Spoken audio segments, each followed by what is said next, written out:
Bon là on va à la pêche, des ressentis. Ça va très bien se passer, là c'est la première pêche de l'année. Vas-y toi. Est-ce qu'on va faire du homard aujourd'hui? Ça serait bien. Hein. Ce serait beau. La marée est plutôt bien, ça peut se faire. C'est un coef de 107 aujourd'hui je crois. Ouais. Non ça va être bien. Les ormeaux aussi ça serait cool. Un peu d'ormeaux ouais. C'est très bon les ormeaux. Ah c'est bon les ormeaux. Ouais. Bon on y va, la marée n'attend pas. Vous l'aurez compris, aujourd'hui on va faire de la pêche à pied avec Kelvin et un autre pote à moi, Vadim. On est parti au pied d'une falaise pour pêcher les ormeaux, les crabes, les homards si on en trouve, et tout un tas de choses. Vous allez voir, on a eu vraiment plein de surprises, comme ce premier ormeau que je venais de trouver au tout début de la pêche. Et hier, elle était pas découvert là. Tu veux le crochet pour Ouais, je veux bien, tac. Ou ton tournevis plutôt peut-être. Tac, merci. Tu passes bien en dessous hein, et tu... Ouais, je veux pas l'abîmer. Il est très beau là. Ouais. Vas-y, passe bien en dessous, passe bien en dessous. Tac. Tac. Et voilà, le premier ormeau de la pêche du jour.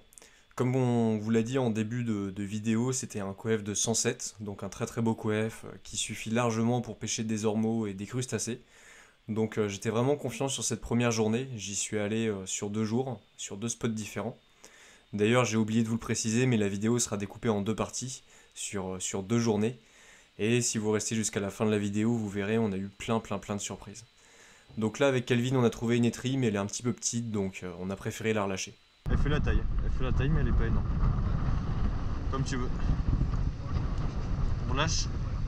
Bon celle-ci elle est clairement trop petite. Ça c'est trop petit. Peu de temps après je tombe sur une nouvelle étrie qui est encore une fois pas énorme mais bon celle-ci elle fait la taille donc j'ai pris la décision de la garder. Mais c'est vraiment pas exceptionnel. Il y a beaucoup d'étrilles à cette saison, mais elles sont pas forcément très grosses, et ça n'a rien à voir avec ce que je peux trouver en chasse sous-marine. Et là, regardez un petit peu ce que Kelvin a trouvé. Il a trouvé un endroit avec plein de pétoncles. Donc les pétoncles, c'est des espèces de petits coquillages qui vont se cacher dans les failles, dans les roches comme ça. Et là, Kelvin a trouvé un spot où il y en a vraiment partout. Donc là, il suffit de se servir, on en a pris vraiment pas mal. Vous verrez à la fin de cette première journée de pêche, on a rempli un seau de pétoncles, et en plus c'est vraiment super bon, donc... ça en prend. En revanche, là où on n'est pas du tout gâté, c'est au niveau des déchets, il y en a partout sur nos plages. Je voulais vous montrer ça juste avant de faire le débrief de cette première journée de pêche. C'est vraiment impressionnant, sur le retour, j'ai regardé un petit peu autour de moi, et j'ai réalisé qu'il y avait des bouteilles en plastique partout dans les algues. Elles ont probablement été ramenées par les vagues, mais c'est impressionnant à voir. Donc là, débrief de la première journée de pêche, c'est Vadim qui a réussi à remplir un seau de pétoncles avec des oursins et des crabes. Donc c'est une belle première pêche, et en plus de ça, avec mon ormeau, il y a de quoi faire un bon petit apéro. Donc c'était sympa. Et le lendemain, vous allez voir, c'était vraiment impressionnant, j'ai trouvé plein de trucs. Donc ça y est, on est le lendemain, je suis retourné pêcher cette fois-ci seul, dans un autre spot un petit peu secret que je connais bien. Et c'est parti, donc là je longe la côte et je me dirige vers mon spot. Vous voyez, la mer est vraiment hyper calme, c'est bientôt la reprise de la chasse sous-marine, j'ai vraiment super hâte. En parlant de ça, je vais bientôt augmenter le rythme de vidéo, il y en a plein qui vont sortir cette saison. Donc n'hésitez pas à vous abonner, à liker et à partager. En plus de ça, je réponds à tous les commentaires, donc n'hésitez pas à me donner vos meilleures pêches dans l'espace commentaire. Je vous répondrai dès que possible. Et là, vous l'avez vu, je viens de tomber sur une étrille. Mais encore une fois, elle n'est pas énorme et ce jour-là, c'est pas vraiment ce que j'étais venu chercher. Donc j'ai préféré la relâcher et la laisser se promener sur ces bancs de sable. En revanche, beaucoup plus intéressant, juste après, j'ai commencé à trouver les premiers ormeaux. Celui-là était un tout petit peu limite, je pense qu'il devait faire 8 cm, 8 cm et demi. Je le rappelle, la taille réglementaire est de 9 cm, donc en dessous, on n'a pas le droit de les prendre. Encore une fois, un ormeau, mais toujours trop petit. Celui-ci, il n'y a même pas besoin de le mesurer, je sais qu'il est trop petit, c'est pas la peine. Mais c'est pas grave, je continue de me promener, je soulève les pierres une par une, et je regarde en dessous s'il n'y a pas un ormeau. Et là, encore un, il y en a vraiment partout. Mais sur ce spot, même s'il y a beaucoup d'ormeaux, ils sont rarement maillés, ils font rarement la taille. C'est un petit peu ce qui est dommage. Pour trouver des ormeaux, il faut vraiment se mouiller, aller dans l'eau froide. C'est pas facile, mais c'est comme ça. Et je vous l'avais dit, cette journée de pêche a vraiment été pleine de surprises, puisque juste après, je suis tombé sur une coquille Saint-Jacques. Alors c'est hyper rare d'en trouver, mais ça peut arriver. En fait, elles sont souvent embrassées par les vagues et elles se retrouvent sur la côte. Il y a un gisement de coquilles Saint-Jacques un petit peu au large de chez moi, et donc ça peut arriver d'en retrouver comme ça. Donc là, j'avais un petit doute sur la taille. Je n'ai pas l'habitude de pêcher les coquilles Saint-Jacques, donc là, à l'œil, j'arrive pas à dire si elle fait la taille ou pas. Et donc j'ai pris ma petite réglette pour mesurer.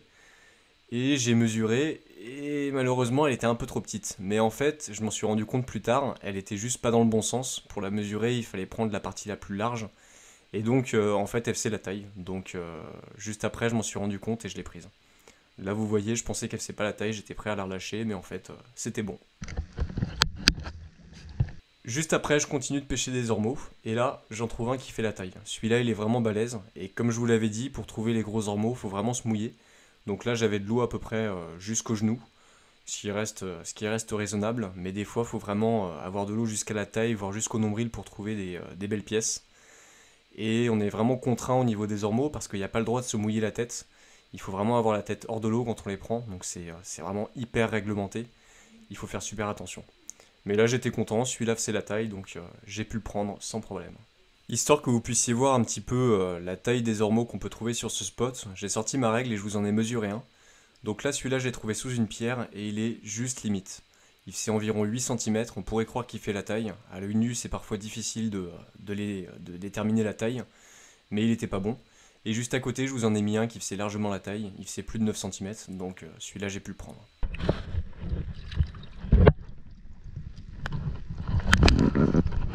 Regardez un petit peu ce que je viens de trouver dans un trou. J'ai penché ma tête histoire de regarder s'il y avait des crabes, et là je suis tombé sur une pince de homard. Donc j'étais hyper étonné. Et puis j'ai trouvé ça un peu bizarre parce qu'il semblait pas bouger. Donc j'ai mis ma main, j'ai essayé de toucher le homard, et j'ai vu qu'il bougeait pas, et en fait il était mort.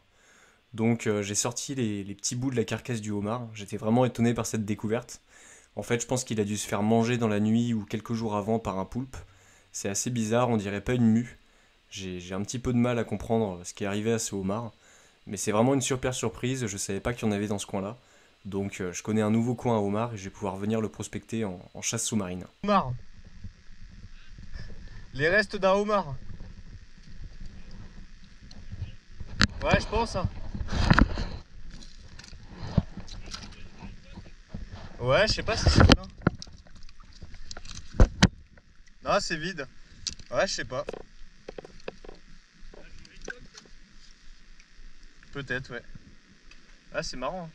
Voilà, je vous ai laissé le petit dialogue avec le pêcheur qui était hyper étonné à côté de moi. J'espère que la vidéo vous a plu et j'espère vous retrouver dans de prochaines aventures. N'hésitez pas à vous abonner à la chaîne, à liker, à partager la vidéo, je vous en serai vraiment reconnaissant. Et je vous dis à la prochaine. Salut!